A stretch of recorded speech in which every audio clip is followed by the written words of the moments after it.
Jackie Tantillo here, your host of Should Have Listened to My Mother, where we have weekly conversations about my guest's relationship with her mom. Are you who you are today because of or in spite of your mother?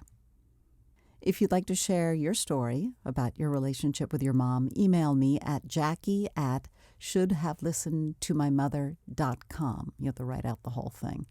Or check out my Should Have Listened to My Mother pages on Facebook and Instagram. Today's guest, I grew up with on Long Island in Garden City. You haven't spoken to in many years, and yet on Facebook I saw that she had posted a beautiful post about missing her mom. And I want to introduce you to this week's guest, Susan Gust Fields. Again, we haven't spoken in a while, but her post was very, very touching about her mom. So welcome to Should Have Listened to My Mother, Sue. Hi, how are you, Jackie? Good. And again, it's great catching up. Now, your post on Facebook, why don't you tell everybody, our listeners, what you had posted? We'll start there. Sure. I basically had two pictures of my mom, and then there's this poem that always kind of got me that basically says that your mother is always with you because, that she is, Christmas lights on Christmas morning. She is the wind on, an autumn day, and she is a hug when you need it. Something to that effect. I'm paraphrasing. So, because every April 21st, my mom has passed, it's 22 years, it always kind of brings me back. I mean, every day I remember my mother just looking at my children. There's so many things that they do remind me of her. My daughter looks a lot like her, and some of her facial gestures kind of throw me off a little bit because it literally takes me back. I'm like, whoa, you can definitely see the generational thing. So that's really what the post was about, just remembering her and, honoring her, which I try to do every day. Because she passed away in April of 1998, is that correct? That's correct, yes. Okay, so it's been something like 22 years, I think you said, that she, yes. That's a long time. It really is. My son was like 3. My daughter was 7, but the thing that's so wonderful, my daughter has definite stronger memories than my son. My son just has a few, but my mom kind of she did take care of my kids, so it was awesome. So what happened was my mom brought my daughter to nursery school and kindergarten at St. Joe's, and she became friends with kind of like my adult friends. And to see people from that, like my adult friends mentioning my mother, and then going all the way back to my high school friends who I grew up with, having fond memories of my mother. That just kind of shows me or reaffirms that my mom really affected so many people's lives that I had no idea about. And every year I kind of see that, or I'll see someone, in town and be like, oh man, I was thinking of your mother, I had Mentos, because my mom used to give the kids Mentos when she was younger. Which is, I was like, wow, that's so funny. I was like, oh man, so getting sugar on them, getting them back, but, Mm-hmm. It was just, it was very, so it really is, it's so touching to me, and it really, it's amazing, honestly, that she had such an effect. Why don't we share your mom's name? My mom's name is Ann Gust. And is that her married name or maiden name? That's her married name, and her maiden name, this is a big one, was Antoinette Feminella. Awesome. So Italian. Yeah, total Italian. Total Italian, and my dad was German. My dad was much older than my mom. My dad was married before, and his first wife passed away, and he had a child, my sister, from that marriage. My sister was much older than I was, and we kind of lost touch. So realistically, our family lost touch. She moved and went to Massachusetts. So my childhood, I kind of basically remember it was just the 3 of us. And then it kind of became, my dad died when I was 15. It really just became the 2 of us. Right. So you guys had a total bond. We had a total bond. We definitely had a total bond between the 2 of us. So that's, she cooked dinner every night for myself, my kids, my husband, the whole thing. And when she passed, it shook me to the absolute core. In 8th grade, right? As it should. No, that was my dad. My dad was in 8th. Yeah, my dad, when my dad passed. Right, you were in 8th grade, yeah. which rocked your grade. world. Right, that was my world. So, it was a real big... But my mom, and it was funny because you kind of, you reflect on things now that you're older, at least I do. I kind of remember my aunts coming over immediately. And kind of, the sister bond was really going on there. And you just see how the strong, family kind of helped and helped us get through that time.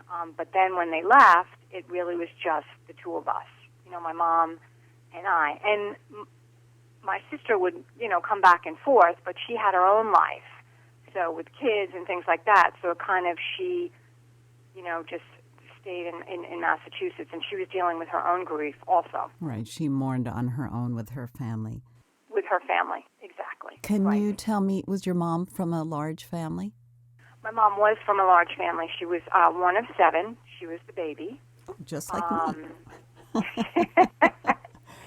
She was the baby. She had, I'm counting in my head, she had 3 sisters, 3 brothers. That's 7. And they all, except one, passed away before her. One of my uncles was killed in the war. Another one was killed in a construction accident. Another one just died of, heart attack. Mm-hmm. And then my aunts, passed with cancer and things like that. And my last surviving aunt just passed a year and a half ago. Oh, wow. Yeah. Oh, that's she actually hard. outlived her siblings by 30 years, my aunt. That's incredible. So Yeah. it was your mom's large family that stood by her in her time of grief, right? And Right. this huge struggle. And I'm assuming she's Italian, so religion played a role in this and spirituality to help her through this, or not so much? It did a little bit. We had, one of my aunts was extremely, we used to almost joke about it. She was extremely religious, so she kind of covered the religious end of it. It was actually her oldest sister. Her, spirituality and my mom's religion was more to herself. It was funny. She wouldn't go to church every Sunday, but yet you go on her nightstand and she had all the saints. Yeah, So I know that. So she did it in her own way, on her own time, and which was very interesting. So you're in 8th grade. Your dad dies suddenly. Your mom, what does she do? Well, our whole kind of world flipped. My dad owned his own jewelry business, and back, I think when I was in maybe 3rd grade, his plant caught on fire. So they kind of lived through that. It was basically demolished. So we got another plant in East New York. They did that for a while. My mom worked with my dad. So what she then moved, she started working for one of his clients for a little while, helping him, finish the jewelry and things like that, because my mom knew how to do all those type of things. So she did that until I think I was a senior in high school. And then she worked for Waldner's, which was on Old Country Road, which is no longer there, like a stationery store. What was it like after your dad died? How did she try and help you through this struggle? Well, she tried to maintain some form of order, she immediately took both roles on quickly because she kind of had to shift. She was a mom, and then all of a sudden she became like the mom and the dad. And the main breadwinner. And the main breadwinner, and the person who's keeping up the house, because we didn't sell our house until I was a senior in high school. So we did that when I was going away. So she really did everything. And when I think about it as an adult now, how much it is to maintain a home, no less have a child who's in 8th grade and going through all that stuff the girls go through and all that other stuff that you're dealing with. I just sit back and I'm like, I don't know how the heck she did it. I really don't. We were pretty clueless, really, weren't we? We were totally clueless. Oh, that's why I'm doing this podcast, to help us maybe teach or, somehow the younger generation could maybe hear some of these brilliant messages that we're trying to send down to them. I have the wherewithal now that I didn't have when I was a kid, I think we all have those regrets. Absolutely. I was really, my mother definitely had a very strong personality, very, very strong. And I would think she'd have to, but it was really strong. She definitely would call you out. She would let you know exactly where you stood. You knew exactly if like me, if I was wearing something in school and she didn't like it, she'd be the first, that doesn't look good, doesn't match, this, that. She was definitely one to, tell me if I had gained a few pounds and it's really time to cut off on the snacks. That was a real, a big thing from my mom. She really was honest, like brutal honesty. So honest, like almost brutally. Like she was like, "Oh my goodness," which is very, definitely. If you wanted an opinion, you just had to ask her, and she would absolutely give it to you. But one of my, I have like two really strong memories from high school about my mom. One is my friends were always around. And that was wonderful things about going to, like, the reunion. Hearing stories about my mom or even my dad, that I had forgotten. One of our high school friends told me how my mom, they were just sitting down, and my mom took the potato chips and kind of dumped it on the table, and it's like, so much easier to do it this way. That way we get to pick what we want. We eat everything that we are. And it stuck with one of my high school, friends. And she's like, I remember your mom doing that and then throwing some M&Ms in it because it tasted really good. You like the salty and the... Oh, that's so cute. And I just started to laugh. I was like, God, I don't remember her doing that. She's like, yeah, you may not have been home because I could have gotten there before you did, and I was waiting for you. And your mom's like, let's have a snack.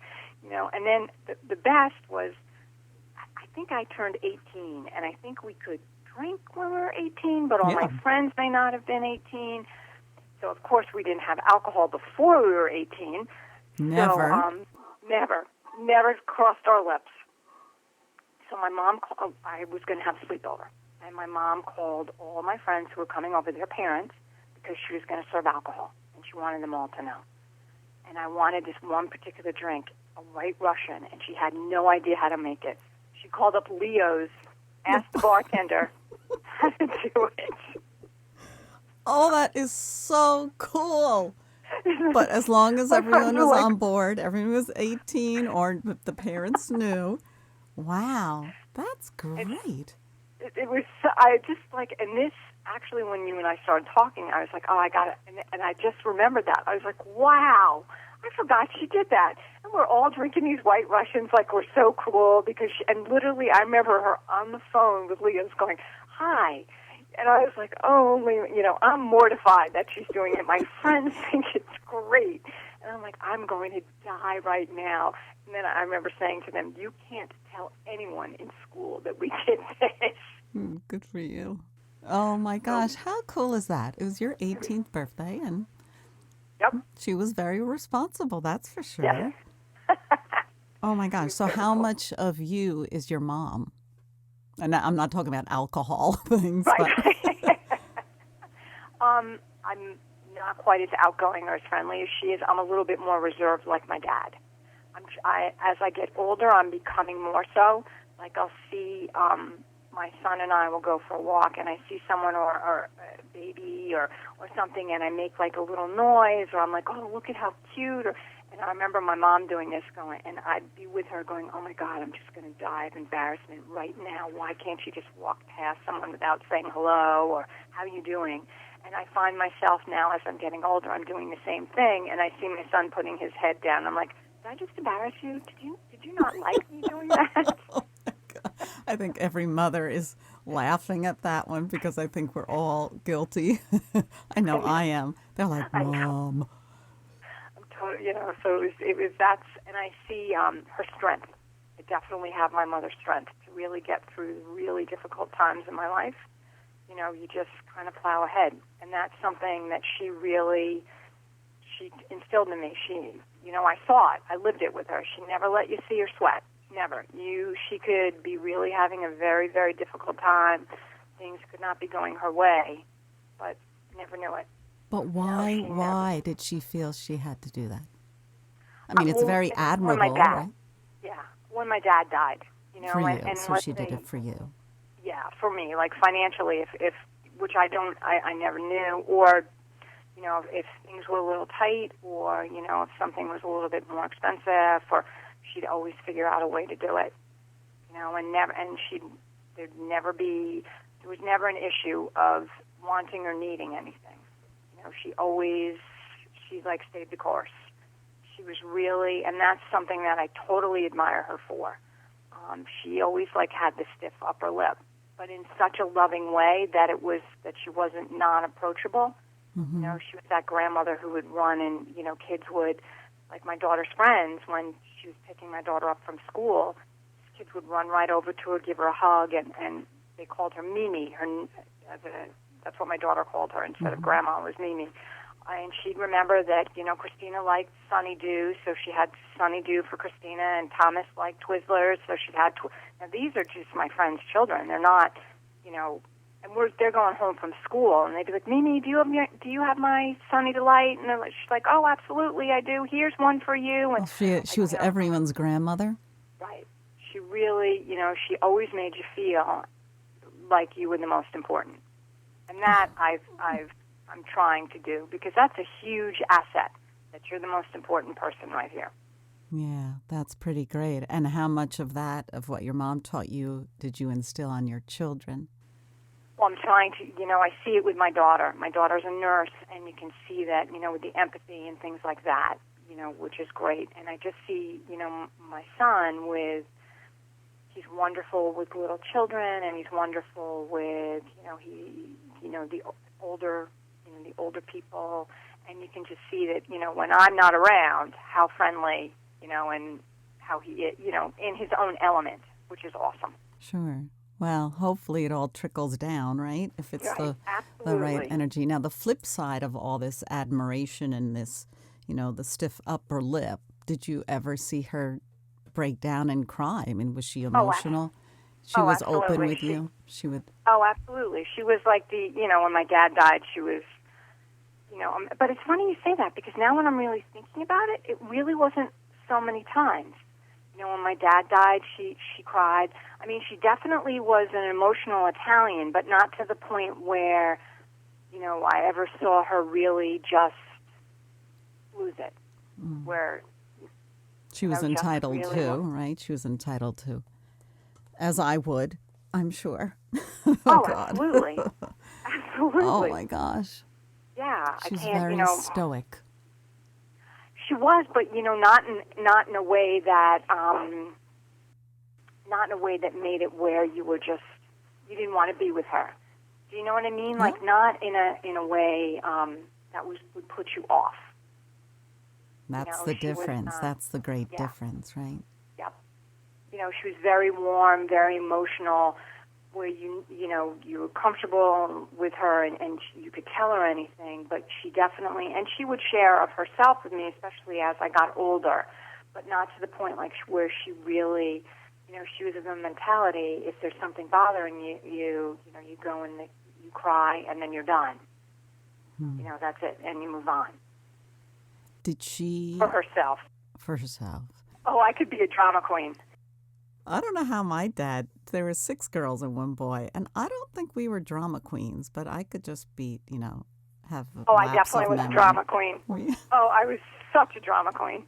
Wow, 6, wow, that's great for your parents. Wow, that's awesome. But we were out cutting the lawn. My brother was inside sleeping, too, and he was older than, so, you know, we were pretty cool kids. He had it, that's another whole episode. Did your mom ever go to college? No, she did not. So what was her childhood, her teenhood like? What was expected of her? Well, you know, it was expected of her to get married. You know, I guess, I would believe, get a job, you know, get married, have children. And that's kind of, you know, she met my dad. She worked for him for a while. And then one day they were riding on the Long Island Railroad, and my dad put his hand on her knee and said, "We're going to get married." No fancy proposal, no nothing. And my mother looked at him and said, "Oh, okay." And then Wait, he must have had a ring. He was in the jewelry business. He must have had a ring. Right. Oh, my God. And then when my grandmother met my father, she said, that's awesome, but you're going to spend your later years alone. And she did. Oh, it's terrible to say something like that, grandmother. Grandmother. And my grandmother was wonderful, but, she said, I think he's great, but just realize he's older. She was worried. Later years. She was worried for her daughter. Right. And any concern that he wasn't Italian? No, she didn't care. She didn't care. No. I mean, not that I knew. It could have been, but not that I knew. Not that I knew. I don't believe so. I think, from what I remember of my childhood with my dad and my family, he was a big joker, and my grandmother got along really well with him. And, we'd have family vacations with my cousins, and we all had a great time. My dad was really he was definitely not the disciplinarian. That was my mother. If you got my father angry, you knew you did something, massively wrong, huge. There was Do you remember? issue. Do you remember a time he got mad at you? Once, and I don't remember what I did, and he banged the table. I remember this I can see it, and the coffee, he had a coffee cup on the table, and it kind of shook and jumped, and my mother just looked at me and she said, I think it's time for you to go to your room. And I was like, yeah, I got no problem with that. And I just, I had no idea what I did. But I remember as a child, I got angry at my mother for something. She was annoying me about something, and I ran away. I took my stuffed animal, I had my suitcase, and, I ran down the block. And then, 5 minutes later, my father said, he came looking for me. Literally, I was 2 houses down. It's what do you think? Your mom may be alone. She may be a little sad without you, and without us, because I can't leave you alone, and I'll never forget this. And I looked at him and he said, let's go to Baskin & Robbins, and we'll discuss what your mother did. Come on, I'll get the car. We'll go to Baskin & Robbins. And we sat down, and we had ice cream. But in his wisdom, he was telling me, as I'm stuffing my face with ice cream, what the actual issue was and the problem and what exactly happened. And that's the way he would do it. How neat is that? What a great perspective on life, huh? And, right, and instead of yelling and screaming, yeah. Right, let me just sit down and explain it to you. And it helps that you're giving me Rocky Road ice cream, which I absolutely love before dinner, because that's a no-no anyway. Now, did your mother have to approve that, or he just was able to do it? No, he just, got me in the car, waved at her. She gave me. I remember she gave me a look. I was so angry at her. She gave me a look. I gave her a look, and I almost thought I was school. I'm like, yep, he's on my side. We're out of here, And it just.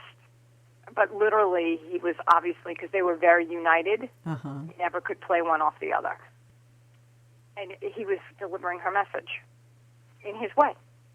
So it wasn't mom's always right. This is kind of this is what it's all about. So you have a perspective.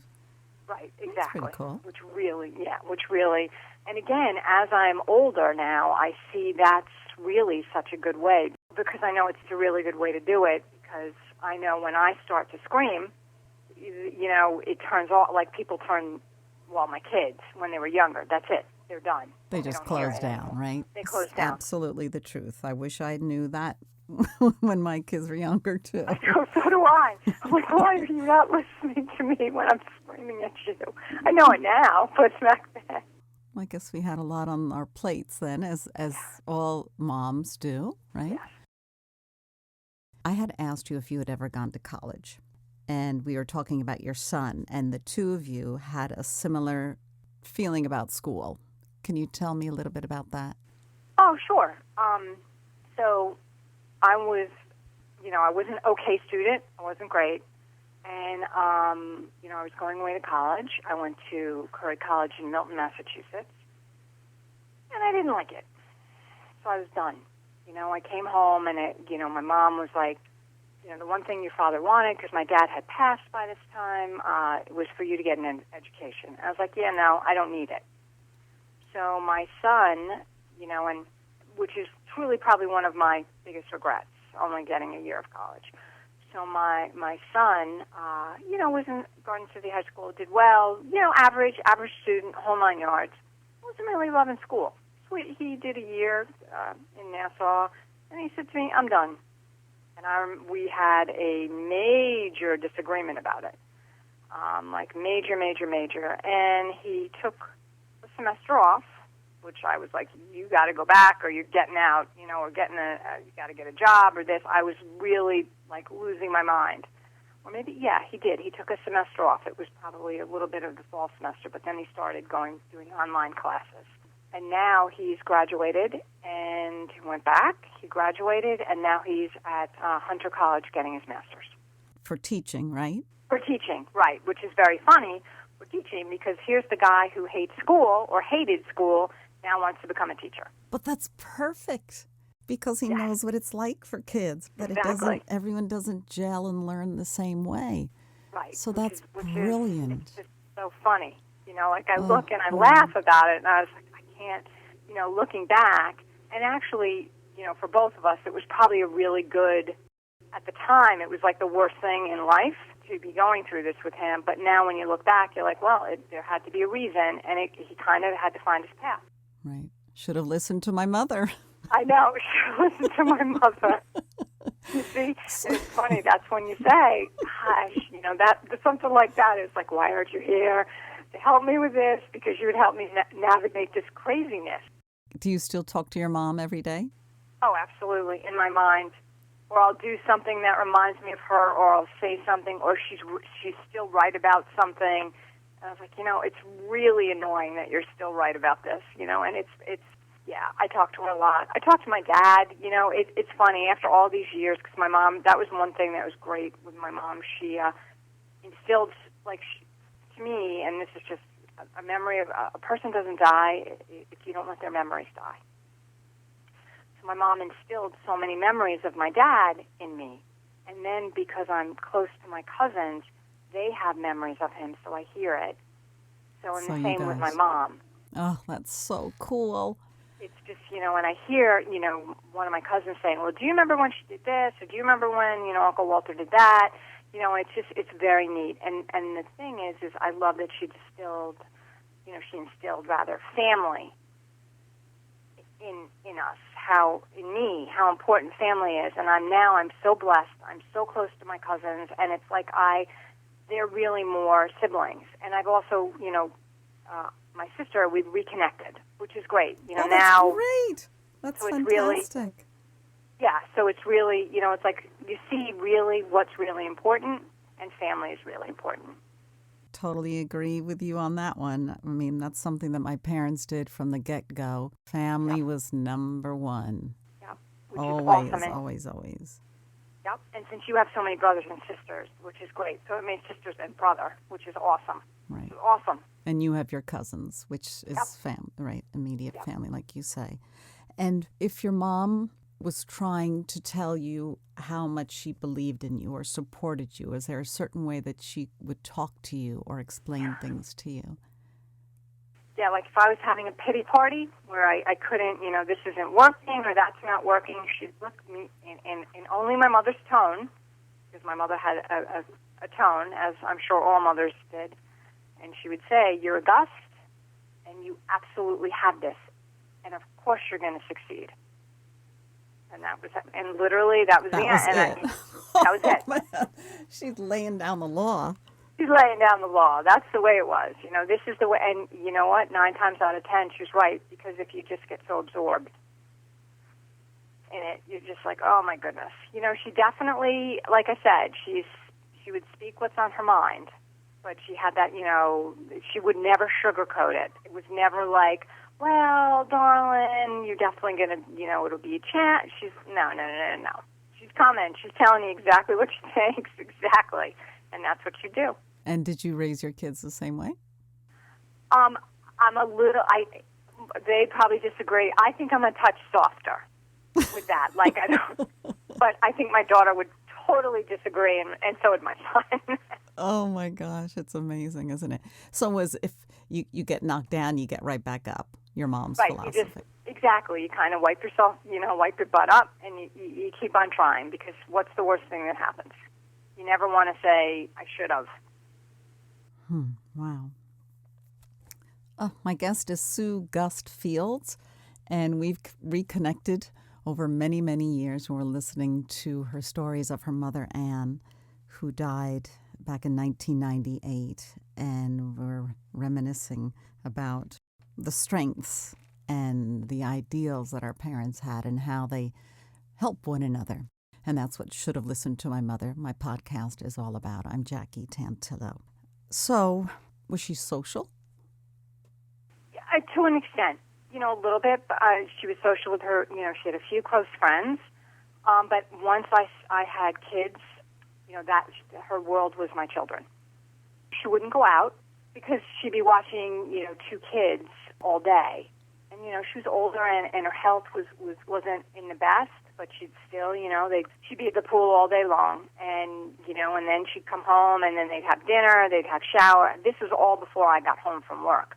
So when I got home in the summer, my kids were all ready, they were ready for just a relaxing evening because she felt that I worked hard.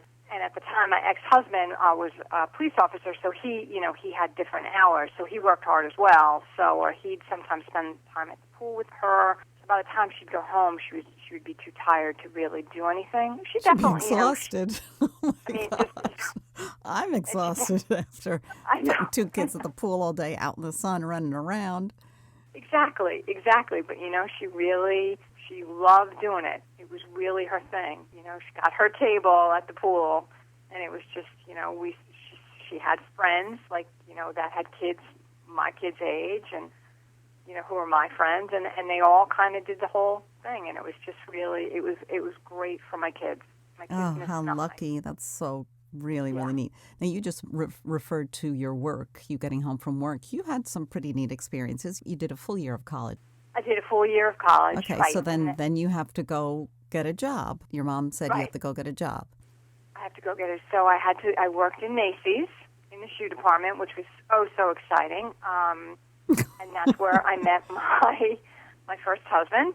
And then after that, I worked at Sports Illustrated for 18 years. And what were you doing there?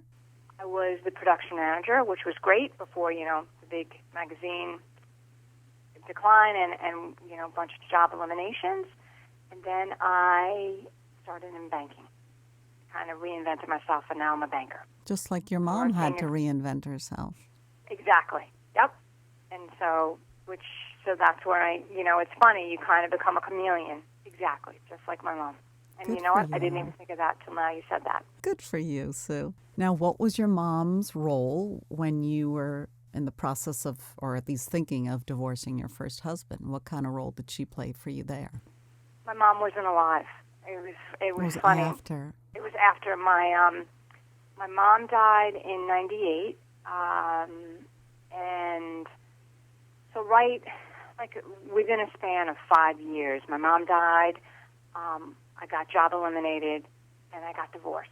So that's where I think my mom's strength really helped me get through that whole tumultuous time in my life and come out stronger. And it's funny because I always say my husband now is really a gift from my mom because he's incredible. So I really think she had a little hand in doing what she was doing up in heaven. I believe that. And she because he's just great. So she's still helping you along. She's still by your side. Absolutely. And, some people may think that's crazy, but that's really the thought that kind of keeps me, going. Because to lose your mom and even your dad at such a early stage in your life, you kind of want to think that they're still with you, and I believe that they are. Oh, I feel the same way that you do. Every minute I'm talking to my parents, and they're both gone. So sometimes it's silly, but my one uncle who we were very close with, I almost go to pick up the phone to call him still. Oh my gosh, it's 25 years later. They're so vivid to me. And I hope that everyone, or many, many people, feel the same way, because it is you're losing the physical body, but you're not losing their soul, is how I look at it. So I take them with me wherever I go. Yeah, I might be crazy talking to myself all the time. People might think I'm nuts, but I'm having a wonderful conversation. So as long as I'm happy. Exactly. That's all that really matters. What difference does it make? Exactly. Oh, my gosh. Exactly. So did you have any other personal stories? Did you used to cook with your mother? No, I never really. It was funny. That was my mom was an okay Italian cook. She was a much better German cook. My dad was he was German, so my mom picked up a lot of that. She used to say, "Come look and see what I'm doing," and I'd be like, "Nah, it's okay. I don't really need to." And all that stuff that she did, because she used to make all the a mean pepper steak and an unbelievable stew and soup and all this stuff. My daughter actually can do a few of her recipes because she paid more attention than I did. I just ate it. I didn't pay any mind on how it was being made. Oh, good for her. That's great. So she didn't cook Italian food for your dad? Or he just preferred German food? She did, food? but it wasn't really her. Like, my aunts could really cook the unbelievable. Like, my mom didn't make the homemade, sauce. Hers came out of a jar. And she'd doctor it up. That's what she'd say. Well, you throw a little this in, a little that, it tastes the same. Whereas my aunts would never do that. That right, was spend days cooking the sauce, the gravy. Yeah, that's just my mom was like, I'll go get a little. I think it was, oh man, I can see the thing, ragu or something else. Oh, Aunt Millie's. They don't make it any, Aunt Millie's, throw a little stuff in it. Yeah, it's fine. It tastes good. My aunts wouldn't touch it. That's why when they'd come, one of my aunts would come over, they'd be like, we'll cook. We'll cook, we'll do the Italian. Oh, that is very cool. Oh, my gosh. So I looked in our yearbook. Do you remember the quote you put in the yearbook? Sure. Happy are those who dream dreams and are ready to pay the price to make them come true. Isn't that sad? I remember that after 40 years. Wow, very good. And it's L.J. Cardinal Sunens? Mm-hmm. Sunens? Yep. And how did you know that? How did you know that quote? Because I had, went to Roosevelt Field, I forget, maybe Pier 1 or something, or World Imports or whatever was at the mall, and I had a poster. And I was like, wow, this is really a cool quote. That's what I'm going to do. Happy are those who dream dreams and are ready to pay the price to make them come true. Right. So cool. Yep. So cool. I mean, such a quote back then, so deep. It was because I liked the way it looked on a poster. You know what? Whatever affects you or hits you in the right way, who cares where you found it? Right. Mm-hmm. Sue Gust Fields, thank you so much for joining me.